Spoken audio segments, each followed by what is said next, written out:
James Lovell is the founder and director of the Ministry of Fun Santa School, the longest running genuine training school for professional Father Christmases in the UK. How are you doing? I'm great, thank you. Absolutely brilliant, Toby. And a ho, ho, ho, and a happy Christmas to you. Yeah. So what actually makes it a genuine training school? Are there training schools that aren't genuine? Well, it's a good point, but sometimes people think it's made up and it isn't for real. Because it just sounds so bonkers. But it is actually a real thing. We started it 25 years ago, actually, because I just finished working as an elf at a large department store in London. And I'd noticed, because in those days, there was no way of booking things via the internet in advance. So people literally just showed up to see Father Christmas. So they joined the back of a queue. And there was at the back of the queue, there was a sign that said you were 2.5 hours from Santa. And people still joined the queue. So this queues are snaked up and down with me entertaining them for 2.5 hours. And I noticed that after putting up with me for all that time, the door opened and in they went to have this magical experience. But I couldn't help notice that some of the gentlemen wearing the red and white suit were slightly more magical than others, let's put it that way. And I just thought, hey, this has to be good. You know, a lot of people have been waiting a long time. A lot of little people have been getting very excited about this moment, and it needs to be done properly. So we started the Santa School with a view to making sure that anyone that booked us booked people who were prepared in every way to recreate the magic of the real Santa, who does exist, by the way. I do have to stress that. We're only helping him out on those very rare occasions that he can't be in two places at once. Yeah, and it's quite incredible because I'd never even considered that there'd be a whole training process to be Santa. I just kind of thought you just have to be an old man and maybe can act a bit, and that's it. But look at me, I'm quite young looking, I hope. I am actually in my mid-50s. I kind of think that you need to have a certain stature. Your voice needs to have a certain resonance, and that normally comes sort of the age of 30, 35 upwards, although we have some glorious exceptions to that. But I mean, there are very basic things. When you really break it down, there are some things you really actually probably have never thought about until you're wearing the red and white suit, and kind of the logic of the situation comes in. For instance, why would Father Christmas ever need to ask a child their name? Because he's the patron saint. Santa Claus is the patron saint of children all over the world. So when a child comes in, the worst thing you can do is say, hello, who are you? You're Father Christmas. You know who this child is. You delivered presents to them last year, a year ago. Of course you know them. So that's number one. Number two is a question that I don't think Father Christmas ever needs to ask is, what do you want for Christmas? He knows. You've probably written to him for a start. So if Father Christmas is asking, then he hasn't read your letter, which is very shoddy. So Father Christmas always knows. And even if myself, James, dressed as Father Christmas, doesn't know, I need to very ingeniously find out without the child realizing that I don't know. So an easy way of doing that is to list a load of nonsense that you think was on the list, and the child will then correct you, and then you're away. So you say, oh, how about a jar of pickled onions? And they go, no, of course not. And after a few of those, after a few silly things like that, they'll generally, and you'll go, oh, sorry, I'm confused. Remind me, what was top of your list? And they'll say an Xbox. And you go, yes, that's it, of course. Which leads me to point three, and then I'll stop rambling away. This is clearly a subject that I can talk about a lot. The point three is you never promise anything, because not every family in the world can afford an Xbox. And if Father Christmas says, yes, of course, the poor parents are going white with terror, thinking, how on earth are we going to live up to that? So you always say, very interesting. Well, I make no promises, but whatever I do bring, there'll be something marvelous, brought with all the love in the world. And then you're ready, you're flying by then. And then there's other things. You obviously need to look good, and you need to make sure that you know the names of your reindeer. How many can you name, Toby? Oh, Dasher, Dancer, Prancer, Vixen, Comet, Cupid, Donner, Blitzen and Rudolph. Totally didn't have that in front of me. No, you totally didn't look like you were reading that either. So that's very good. Well, that's what you need to know. And so you need to know that. You need to be able to do a pretty good ho, ho, ho. Come on, Toby, this is your moment. Ho, ho, ho. Is that all right? You're making the classic error there of saying the words ho, ho, ho. I mean, do you know a single person who laughs saying ho, ho, ho?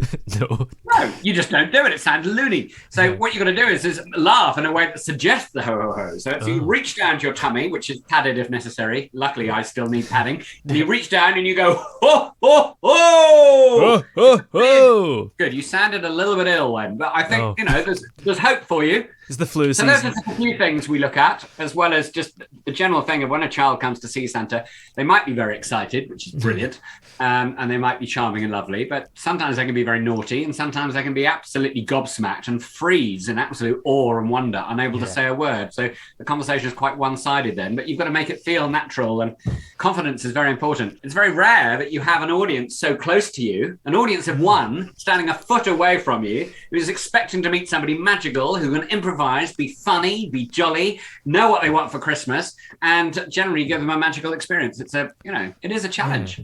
And on the subject of kind of not promising any gifts, that's what Santa always said to me, like, I'll see what I can do. And then I never got that thing. Because weirdly, whenever I went to see Santa, I would ask for something that wasn't actually on my list. I don't know why I did that. Maybe so I could get something extra. Well, you see, there you're trying to trick the great man, which is, that's fine. He does like a bit of trickery. I mean, the great man has a super sense of humour. But I'm sure you always got something nice in the end, didn't you, Toby? Yes, and lots of surprises and chocolate and fun. Yeah, good. Good old chocolate. That always crops up. Well, you need to know what toys are popular as well when you're Father Christmas. No point talking about yo-yos if they went out of fashion 2 years ago. You've got to know up to date what everything is, how it works. Because remember, your elves make every single toy that is delivered at Christmas. So, you've got to know about this stuff. But, this year is going to be very interesting because we've had a funny old year last year where Christmas didn't quite work out how everyone hoped it would. And I mean, we had to cancel a lot of bookings, which was a shame. But the feeling, I think, this year is looking very positive. And we've been involved, as you may or may not know, with a survey with the Great Movie Christmas channel, which has been uncovering how this Christmas is looking, how people are feeling. And according to the survey, over 44% of people are getting more excited about this Christmas than ever before. Wow. Quite a specific statistic, that. I don't know how it got to be 44%. And I think that'll grow. I mean, I'm pretty pumped up. I hope you are too. Yeah. And I'm thinking this year is going to be pretty incredible. Yeah, definitely. And how did it work last year? Because I can't really remember. Were Santas allowed at that point in 2020? No, it was all about, do you remember, about a week or two before Christmas, everything stopped. Oh, yeah. So lots of bookings had begun. So some of the grottos had maybe begun, people that were doing grottos, although people were quite nervous about it. I created a marvellous mask, actually, that made the news, which was a red mask with white fur around the edge for Father Christmas to wear. It was brilliant. So we were able to provide Santas completely safely. And I designed a completely COVID-friendly grotto as well, to the point where instead of giving the present to a child, Father Christmas had the present on a little sleigh that he had just asked the child to pull towards them, and the present delivered themselves to the child. It was genius. Anyway, so there were ways of doing it, but unfortunately by about a week or so before Christmas last year, everything stopped. And so Santa was quite busy online, actually, which I think he enjoyed. He quite enjoyed his virtual appearances, which was nice to see. But this year, I'm thinking there will be more face-to-face stuff. I've certainly got some bookings this year, so that's good, isn't it? So hopefully, fingers crossed, people are going to be meeting Father Christmas and having a magical time face-to-face with him. Because I think this year there's a lot of build-up. A lot of Christmas is all about the build-up, and I think we should probably this year people are going to start getting ready for it earlier than ever. Yeah, definitely. And one thing that we've been looking at actually is Christmas movies, of course. I mean, what is the easiest way to get excited about Christmas is to watch a movie in many ways. I think you can put your tree up a bit early sometimes. You can put the decorations up a little early. But once you settle down to watch a film, there are actually nothing more you need than maybe a glass of eggnog and you're away. Christmas is there. It's in your world again, which is great. Have you ever come across a terrible Santa? Yes, I have. Not working for me, I hasten to add. I mean, the worst ones, the ones that annoy me the most, and I know they mean well, but there are people who are out there on the street collecting money for charity, and quite often they're wearing the worst suit you've ever seen in your life. And I saw one a few years ago who was wearing trainers, wearing this terrible suit, a beard hanging down almost by his navel, and he was smoking a cigarette. Oh, God. I mean, people like that should be rounded up. They should be locked up till January. This shouldn't be allowed. It was an absolute disgrace. When you're wearing the red and white suit, you have a responsibility to be magical. And I'm very strict on that at Centre School, because when people come and see you, they're expecting to meet the real one. So yes, people that don't dress up well this Father Christmas really shouldn't be doing it. You've got to love doing it, and you've got to love Christmas. As I said, this year we're getting excited about Christmas. I hope you are. Yeah, definitely. What's the actual process of training a Santa then? What do they go through in order to become a good one? Well, it's very much like Santa School is like a rehearsal for any show, really. And anyone who's been in the show, professional, amateur, or otherwise, will know that it's when you turn up to watch a show, there's been weeks, often months of preparation beforehand. And so, first thing is we equip everyone with a fantastic costume, which costs about £1,000. And the beards as well have to be very realistic because the child is quite close up. If you're wearing a dodgy beard, then, game over, really. So they cost another £1,000. Wow. So you're wearing £2,000 worth of kit. So you've got to look good and you've got to look smart and you've got to have your, all your buttons done up in a row with the belt buckled absolutely in line with the buttons. He has to look immaculate. And then so we start with making sure you look good, and then we do the ho ho ho, and then we talk a bit about the history of the man. He's been going a long time. Started off as Ursius Nicolaus many hundreds of years ago in Asia Minor, and somehow he ended up in the snowy plains of the North Pole, which is funny. Ooh. That's an interesting point. Is it the North Pole or Lapland? So I made, because people talk about both, and they're different places. Yeah. So I made the unilateral decision about 15 years ago that actually the workshop's in Lapland and he lives in the North Pole. And no one's ever disagreed with me, so I'm presuming that's actually how it works. So you need to know who you are, as you are with any character. You need to know the names of the reindeer, as you've so brilliantly demonstrated you do. That gift of knowing how to answer difficult questions is very important. So if a child asks, are you the real Santa? Or they might say, Santa, I don't have a chimney. How are you going to deliver the presents? Or, you need to be ready with every answer and be ready to answer questions that you're not ready for. So we like to think that in the back of your mind, your shells are packed with things to talk about. I think, you'll be probably not very surprised to hear this, I think I could probably do 45 minutes quite happily as Father Christmas because I've got lots I could talk about. And that's a great comfort blanket to know when somebody comes to meet you, which may only be for 3 or 4 minutes, to know that I'm never going to run out of things to say, because there's nothing worse in any form of children's theatre when children are watching.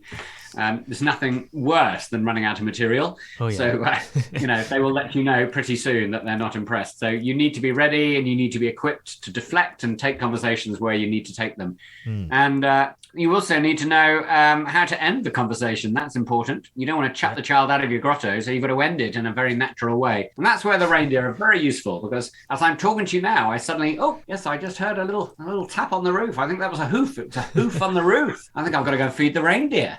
I better go and do that. And after that, I may watch a Christmas movie. You never know. Mm-hmm. What's your favourite Christmas movie, Toby? The Muppet Christmas Carol, of course. Of course it is. It's a great one. That is overlooked in many ways. I mean, you're clearly a Muppet fan because I can see a massive picture of the Muppets behind you. And I think that is a marvellous, marvellous film. It's a real tearjerker. There are many films, actually. The channel that did the survey that we're involved in, the Great Movies Christmas channel, has loads of films that I hadn't heard of, actually. So I challenge you to watch another 10 new Christmas movies between now and Christmas. Okay. My personal favourite, not that you asked, but I'll tell you anyway. My personal favourite is probably It's a Wonderful Life. Although the best one with Father Christmas in, it's a good one, this, because everyone loves Miracle on 34th Street, which is a super film. But there are 2 versions of it. And the original in black and white is probably the better film, I think. It's slightly more magical. But Richard Attenborough in the second version, the remake, is the most marvellous Father Christmas. And anyone who's thinking of coming to Santa School or wondering what it takes to actually inhabit the role, just watch him. He has charm, he has style, he has humour. He definitely has magic about him. And so that's a good one. Yeah, definitely. So when you take this course, how long does it take? Well, that's a very good question. Everybody who comes along is at different maybe levels of knowledge about the role. A complete novice may take a few days. I mean, we don't take anyone on unless we think they're going to be good. So the people we meet throughout the year, you can tell pretty much immediately. It sounds very corny, but you can tell pretty much immediately whether somebody has what it takes. Just by the way they talk. And if somebody sounds fun, if there's a twinkle in their eye and they're able to improvise and they like performing for children, then that's a good start. So you generally know if that happens that this could be a potential. But you'll be very surprised to know how quickly people can dry up if they're asked a difficult question. I use our elves as children at Santa School. So over the days that we're doing the training, elves come in and pretend to be children and ask all the difficult questions. And it's quite amazing to see how some people are incapable of dealing with difficult questions. So those kind of people, when I say incapable, I mean when they first start. So we have to teach them stock answers. So that can take a few days. But to get really good at it, a day or two's training is all you need just to get the basics, and you need to get your patter in your head. But then you've got to get out there and perform to children, and very much like a pantomime or even a children's party in somebody's home, really, the task of learning how to do the role properly takes a long time, because every day you'll get asked a new question. So it's just building up the confidence to be able to deal with it. And I feel quite bulletproof, although I'm never so cocky that I think I've got this, because every day I will be surprised by a question. And some things are quite sad, actually, Toby. Some people come in and ask very sad questions. That they might ask Father Christmas if Daddy can come home. That's quite tough, isn't it? You've got to be able to deal with that without trivializing it. You've got to turn it around and make it jolly again. Or somebody might say, can you make my little brother better, or make me better? These are tough things, situations. They don't happen that often, but you need to be ready. And you always need to remember that as Father Christmas, your role is to make people happy. So you've got to make sure whatever conversation is taking place, it's got to have a very positive, upbeat feeling. And that's, it's able to do that even with those difficult questions. It's Father Christmas's role to say, whatever happens, I'm going to make sure you have a good Christmas this year. Yeah, definitely. So how are you spending your Christmas? Are you up to anything fun, or have you not really planned it yet? Well, I'll be busy, I would imagine. I'm permanently on the bench, actually. So whilst I don't book myself out for week-long bookings at a time, I've always got a costume at the ready, because the worst phone call I can get in December, second half of December, the worst phone call I can get is at 7:30 in the morning is a gentleman coughing. I go, oh gosh, because when we're at full capacity, so imagine we've got 50 Father Christmases working in a day, for instance, by then you're at full stretch. And if one person's ill, then you've got a lot of reorganizing to do. But I do stress, by the way, that don't worry, when you go and see Santa with your nephew, niece, child, whatever, you will be seeing the real one. So don't panic. We are only helping him out with these extras. I have to, in a situation where the coughing gentleman rings, I have to pick up my bag and run. And I have done, actually. I think my quickest, I managed to make it from my house in Bromley into the West End in about 45 minutes, and then had like 5 minutes to get ready, and then was on. Because when they open the door, they don't know anything. They're just expecting Father Christmas has appeared. He's landed on the roof, and there he is. And there's no way he doesn't show up. He's always going to be there. Santa will not let people down. So I'll be spending my time probably doing a little bit of that. Hopefully not too much. Hopefully everyone will be healthy this year, and just enjoying the fact that there's magic in the air again. And I think we all deserve a bit of that. And that's what Christmas brings us, and that's what in particular Father Christmas is able to bring us. Definitely. So where can we sign up for the course, and also where are all the locations that we can visit your Santas? Well, to sign up for the course, you need to get in touch with the Ministry of Fun. There's a website. It's ministryofFun.net. So get in touch and say, hello, I'm interested in Santa School. But as regards the other stuff, I mean, as I said earlier, when you go, you're meeting the real one. So you don't need to know where we're helping. It's a closely guarded secret from that point of view. But just be sure that when you go to a grotto and the door opens and you walk in, it's the real one. Well, thanks very much for joining us on the show today, and enjoy your busyness over the next few weeks, and have a great Christmas when it comes. Thank you, Toby. It's been lovely talking to you. You have a good Christmas, and happy Christmas to all your listeners too. Ho, ho, ho!